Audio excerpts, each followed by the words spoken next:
नमस्कार, सुप्रभात. मी श्वेता. तुम्ही पाहताय न्यूज 18 लोकमत. सकाळच्या बातम्यांमध्ये तुमचं स्वागत. सुरुवातीला बातमी रशिया आणि युक्रेन संदर्भातली.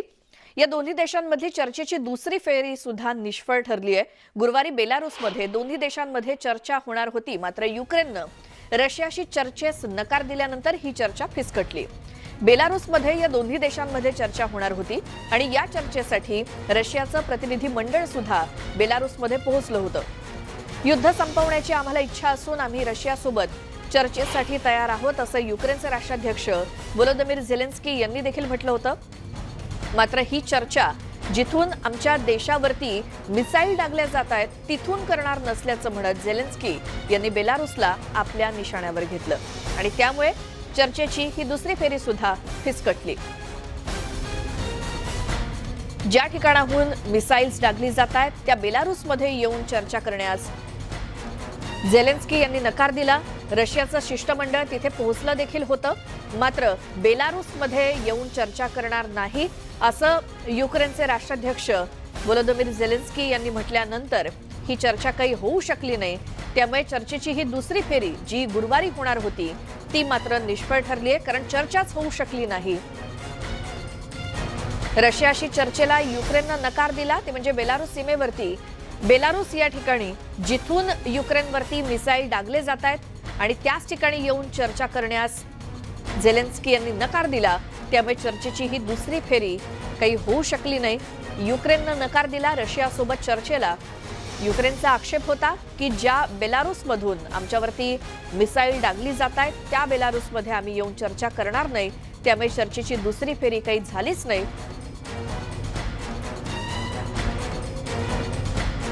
युक्रेन आणि रशिया यांच्यातल्या युद्धाला 8 दिवस उलटून गेलेले आहेत आणि त्यामुळे आता दुसरी फेरी जी चर्चेची होणार होती ती रद्द झाल्यामुळे किंवा चर्चाच होऊ न शकल्यामुळे आता युद्ध थांबण्याची चिन्ह काही लवकर दिसत नाहीये. युद्धग्रस्त युक्रेनच्या खार्किव शहरामध्ये अडकलेल्या भारतीयांसाठी संरक्षण मंत्रालयानं मार्गदर्शक सूचनांची यादी तयार केली आहे. यामध्ये अनेक मार्गदर्शक सूचना करण्यात आल्या आहेत. यात विद्यार्थ्यांनी बाहेर पडताना पांढरा ध्वज किंवा पांढरं कापड ठेवावं, सोबत जीवनावश्यक वस्तूंचा एक छोटासा किट 24 तास घेऊन जावं, आपत्कालीन वापराच्या किटमध्ये पासपोर्ट, ओळखपत्र, अत्यावश्यक औषधं, जीवरक्षक औषधं, टॉर्च, मॅच, लायटर, मेणबत्ती, रोख रक्कम, पॉवर बँक, पाणी, प्रथमोपचार किट, हातमोजे, उबदार जॅकेट इत्यादी गोष्टींचा समावेश असावा असं सांगण्यात आलंय. रशियन भाषेमध्ये 2 किंवा 3 वाक्य बोलायला शिका. उदाहरणार्थ, आम्ही विद्यार्थी आहोत, आम्ही लढवय्ये नाही आहोत, कृपया आम्हाला हानी पोहोचवू नका, आम्ही भारतीय आहोत, इतकी वाक्य रशियन भाषेमध्ये बोलायला शिका असं देखील सांगण्यात आलंय. लष्करी वाहनं किंवा सैनिकांसोबत किंवा चौक्यांवरती किंवा मिलिशियासोबत फोटो किंवा सेल्फी घेऊ नका. आणि युक्रेनियन शहरांवरती चालू असलेल्या रशियन बॉम्बस्फोटांदरम्यान भारतीय दूतावासानं भारतीय नागरिकांना एक फॉर्म भरण्यास सांगणारा आणखी एक सल्ला दिलेला आहे. युक्रेनमधील भारतीय दूतावासानं खार्किवमधील सर्व भारतीय नागरिकांना त्वरित ऑनलाईन फॉर्म भरण्याचा सल्ला दिलेला आहे. त्यामुळे ही नवी ॲडवायझरी युक्रेनमध्ये अडकलेल्या भारतीयांसाठी संरक्षण मंत्रालयाकडून जारी करण्यात आली आहे.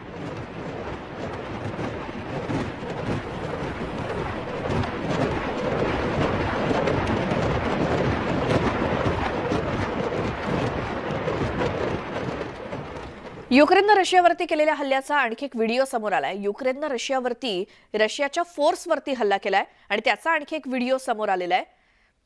हाच तो व्हिडिओ आहे ज्यामध्ये युक्रेननं रशियावरती हल्ला केलेला आहे.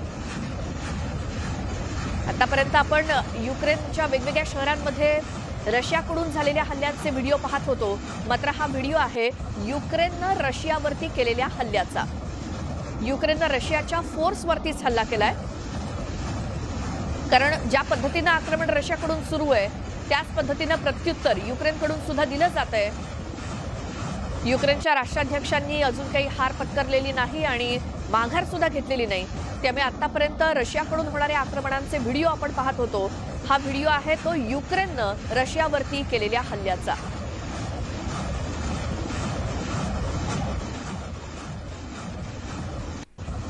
एका मागोमाग एक ही मिसाईल्स डागली जात आहेत आणि रशियाच्या फोर्सवरती युक्रेननं हा जबरदस्त केलेला हल्ला रात्रीच्या वेळी आणि त्याचाच हा व्हिडिओ आहे। हा हल्ला रशियाचा नव्हे तर युक्रेननं रशियावरती केलेल्या हल्ल्याचा आहे।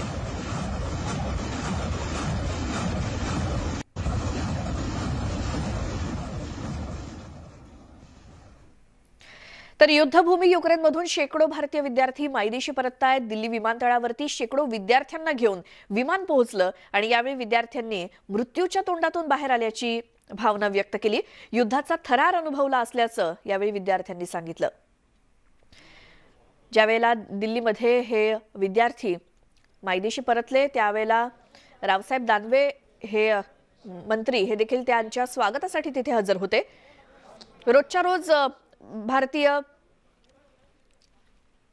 रोजच्या रोज भारताकडून ही विमानं युक्रेनमध्ये पाठवली जात आहेत युक्रेनमध्ये अडकलेल्या भारतीय नागरिकांना सुखरूप परत आणण्यासाठी। आणि रोजच्या रोज शेकडो भारतीय हे भारतामध्ये परतत आहेत। त्यातच काल दिल्लीमध्ये पोहोचलेले जी विमानं आहेत त्यामधून आलेले विद्यार्थी आणि त्यांच्याशी रावसाहेब दानवे संवाद साधतायत। या सगळ्या विद्यार्थ्यांनी आपण अक्षरशः मृत्यूच्या तोंडातून वाचून परत आलोय अशा प्रकारच्या भावना व्यक्त केल्या। आणि ही थेट दृश्य आहेत। आणखी एक विमान दिल्लीमध्ये पोहोचलंय आणि तिथे भागवत कराड हे स्वतः उपस्थित आहेत या विद्यार्थ्यांचं स्वागत करण्यासाठी। आणि आणखी एक विमान हे दिल्लीमध्ये ज्यावेळी आलं त्यातून बाहेर पडणारे हे विद्यार्थी जे युक्रेनमध्ये अडकलेले होते, भारत सरकारनं त्यांच्यासाठी पाठवलेली विमानं आणि या विमानातून सुखरूप हे विद्यार्थी आपल्या मायदेशी परतलेले आहेत। आणि ही आत्ताची ताजी दृश्य आहेत। अगदी सकाळी सकाळी दिल्ली विमानतळावरती हे विद्यार्थी पोहोचलेत जी विमानं भारत सरकारनं युक्रेनमध्ये पाठवलेली होती आणि स्वतः काही केंद्रीय मंत्री या विद्यार्थ्यांचं स्वागत करण्यासाठी दिल्ली विमानतळावरती उपस्थित असतात। आणि आता देखील ही थेट दृश्य याचीच आहेत। जे विद्यार्थी आता दिल्लीमध्ये सुखरूप पोहोचलेत, जे भारतात सुखरूप पोहोचलेत, त्यांचं स्वागत गुलाब पुष्प देऊन केलं जातंय केंद्रीय मंत्र्यांकडून। त्यामुळे आणखी एक विमान काही भारतीयांना घेऊन भारतामध्ये पोहोचलेलं आहे। आणखी हजारो असे विद्यार्थी आहेत जे युक्रेनमध्ये होते शिक्षणासाठी किंवा अन्य काही कारणासाठी। तर प्रत्येक विमानातून शेकडो विद्यार्थी हे प्रत्येक खेपेस भारतामध्ये परततायत आणि त्यातलंच एक विमान आणखी एक आता नुकतंच नवी दिल्लीमध्ये पोहोचले। हमारी जर्नी 28 फेब से स्टार्ट हुई थी एंड फाइनली आज ख़त्म हुई है एंड हम आज पहुँचे हैं। एंड हमारी इंडियन एम्बेसी बहुत अच्छा वर्क कर रही है, बहुत ही अच्छा रिस्पांस है उसका एंड हमें बहुत ही जल्द से जल्द निकाला है। बाकी स्टूडेंट्स अभी भी फंसे हुए हैं वहाँ पे, लेकिन हमें बहुत ही जल्दी निकाला है उन्होंने। तो इंडिया की गवर्नमेंट बहुत ही अच्छी है, बहुत ही अच्छी है। इवन पाकिस्तानी, ईरान वगैरह के भी इंडियन फ्लैग्स को यूज़ कर रहे हैं खुद के प्रोटेक्शन के लिए। तो इंडियन गवर्नमेंट बहुत अच्छा रोल कर रही है इस टाइम पे। अपने इंडियन जितने भी इंडियन स्टूडेंट्स हैं करीबन 20,000 स्टूडेंट्स हैं उनको बाहर निकाल रही है। आधे से ज़्यादा निकल चुके हैं एंड बाकी जो हैं वो भी निकल जाएंगे।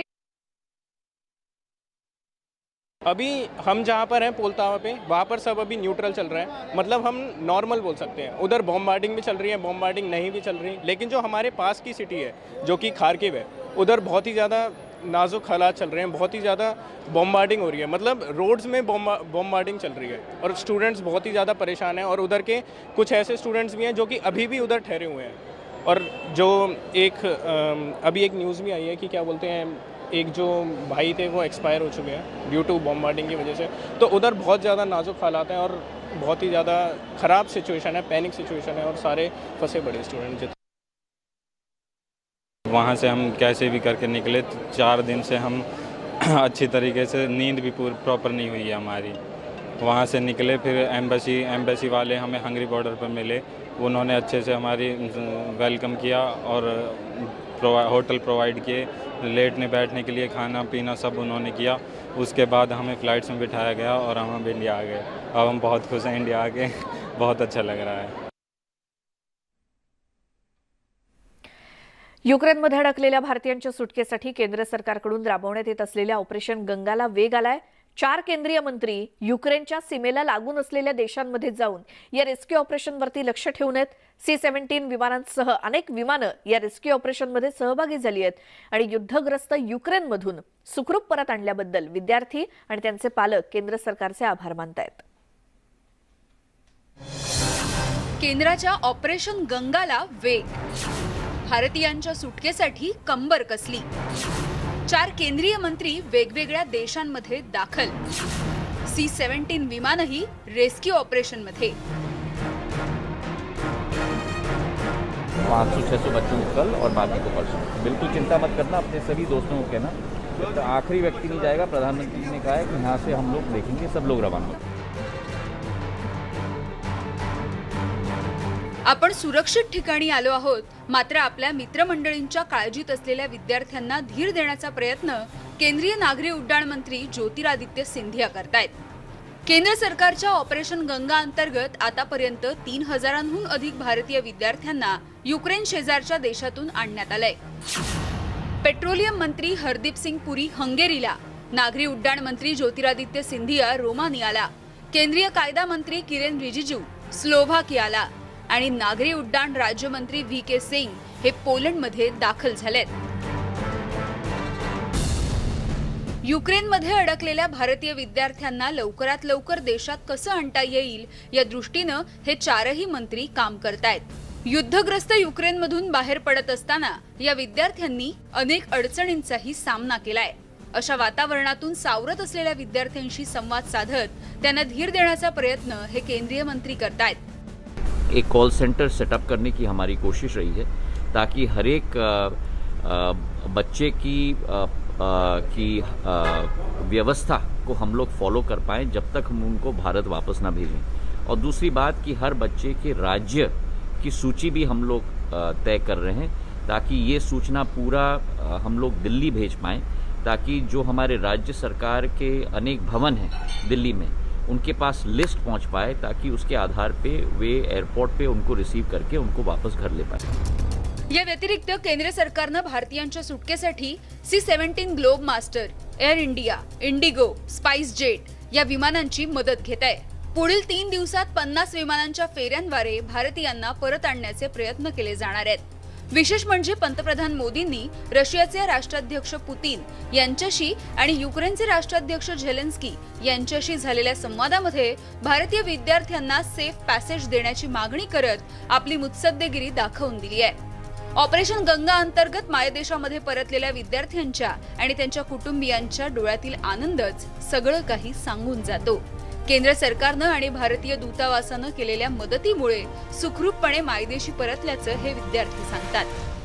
जो भी हमारे लिए किया इंडियन एम्बेसी के लिए, उसके लिए मैं बहुत ज़्यादा शुक्रगुजार हूँ.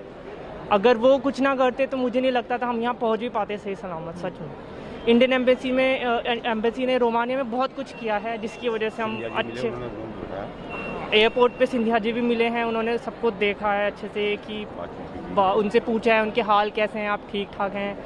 और मुझे लगता है हम ना पहुंच पाते. वहाँ से आगे इंडियन एम्बेसी ने बहुत से अच्छे से ख्याल रखा. और एक चीज़ थी कि फ्लाइट मिलना, तो वो एक प्रॉब्लमेटिक थी. फ्लाइट मिल नहीं रही थी बच्चों को, तो फिर भी कैसे वैसे करके हम आ गए यहाँ पर इंडियन एम्बेसी की वजह से. Thank you for that. Bharat माता की जय, भारत माता की जय. युद्धग्रस्त युक्रेनमध्ये अडकलेल्या भारतीय विद्यार्थ्यांचा सगळा प्रवास खर्च हा केंद्र सरकारनं उचललाय. युद्धग्रस्त भागातील भारतीयांना सुखरूपपणे मायदेशी आणण्याचं काम हे पुढील काही दिवस चालणार आहे. ऑपरेशन गंगा अंतर्गत केंद्राकडून राबवण्यात येत असलेल्या या पावलाचं देशासह जगभरातून कौतुक केलं जात आहे. Bureau report, news 18 Lokmat. आणि आता इतर बातम्या पाहूयात. अर्थसंकल्पीय अधिवेशनाचा आजचा दुसरा दिवस आहे. अधिवेशनाचा कालचा पहिला दिवस वादळी ठरला. राज्यपालांच्या अभिभाषणादरम्यान सत्ताधारी आमदारांकडून जोरदार घोषणाबाजी करण्यात आली. शिवरायांसंदर्भात केलेल्या वक्तव्याचा सत्ताधारी आमदारांकडून निषेध करण्यात आला. सत्ताधारी आमदारांच्या घोषणाबाजीमुळे राज्यपालांनी 2 मिनिटातच भाषण गुंडाळलं. या सगळ्या गदारोळामुळे राज्यपालांनी त्यांचं भाषण थांबवलं आणि ते विधान भवनातून निघून गेले. राज्याच्या इतिहासात पहिल्यांदाच अशी घटना घडली असावी. विरोधकांनी देखील या प्रकाराचा निषेध करत सरकारवरती टीका केली. सत्ताधारी काँग्रेसकडून राज्यपालांना परत पाठवण्याचा प्रस्ताव मांडण्याचा विचार सुरू आहे, अशी भूमिका नाना पटोलेंनी मांडली.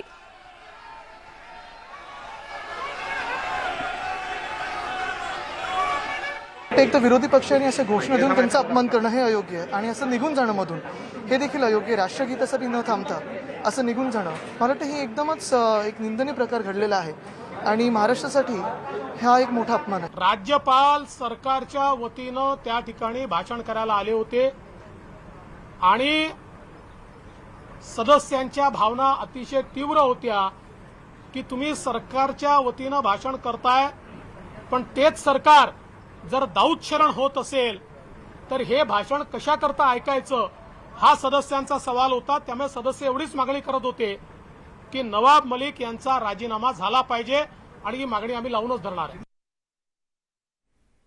इतरही घडामोडी पाहूयात एका छोट्याशा ब्रेक नंतर. तुम्ही पाहत राहा सकाळच्या बातम्या.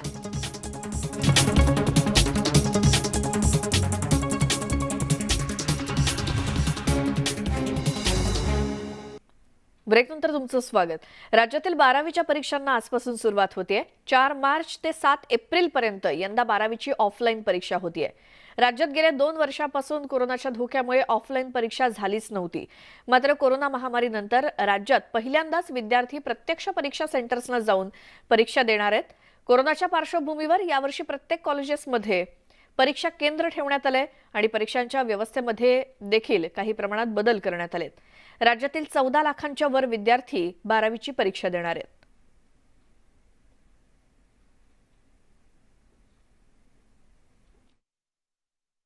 इयत्ता 10वी आणि इयत्ता 12वीच्या परीक्षा या आपल्या जीवनातला महत्त्वपूर्ण टप्पा असतो. आज आपण मोठ्या प्रमाणामध्ये अभ्यास केलेला आहे.